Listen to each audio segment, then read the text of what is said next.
সেজন্য যতক্ষণ না পর্যন্ত সকল গ্রেডের কোটার বৈষম্যমূলক কোটার যৌক্তিক সমাধানের সুস্পষ্ট নির্দেশনা নির্বাহী বিভাগ থেকে আসছে, ততক্ষণ পর্যন্ত ঢাকা বিশ্ববিদ্যালয়ের কোন সচেতন শিক্ষার্থী রাজপথ ছেড়ে পড়ার টেবিলে ফিরে যেতে পারে না। আপনাদেরকে সতর্ক করছে, ঢাকা বিশ্ববিদ্যালয়ের কিছু স্পাইনলেস শিক্ষার্থী, আমি তাদেরকে বলি না, কিছু স্পাইনলেস ফুড ফেটিশ এনিমেল রয়েছে, যারা আজকে দেখা যাবে হাইকোর্টের রায়ের পরে দেখা যাবে বিজয় মিছিল নিয়ে বেরিয়ে গিয়েছে।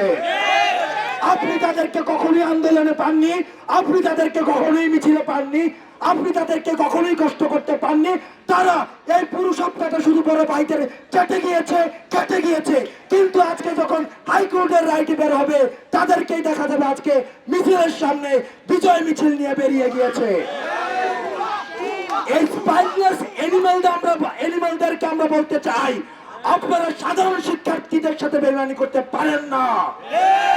বাংলার ইতিহাস সুস্পষ্ট, দিবালুকের মতো সত্য, সাধারণ শিক্ষার্থীদের এগেইনস্টে গিয়ে কেউ বাংলাদেশে সাস্টেইন করতে পারে নাই।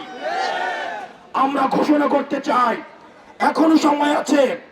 সাধারণ শিক্ষার্থীদের আন্দোলনে জুজু না খুঁজে, সাধারণ শিক্ষার্থীদেরকে ভয় না দেখিয়ে, সাধারণ শিক্ষার্থীদেরকে জুজু না দেখিয়ে আপনারা সাধারণ শিক্ষার্থীদের আন্দোলনের সাথে অংশগ্রহণ করুন এবং আমরা সমন্বিতভাবে বিজয় মিছিল নিয়ে পড়ার টেবিলে ফিরব। নির্বাহী বিভাগের দৃষ্টি আকর্ষণ করছে, আপনার সন্তানরা রাস্তায় থাকুক, সেটা নিশ্চয়ই আপনারা চান না, আমরাও চাই না।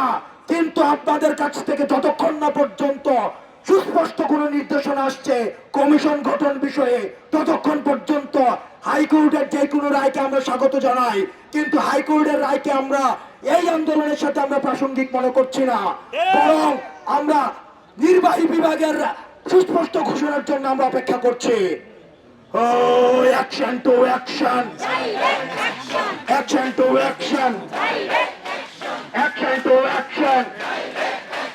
মেয়েরা একটা ব্যানার নিয়ে সামনে দাঁড়ায়।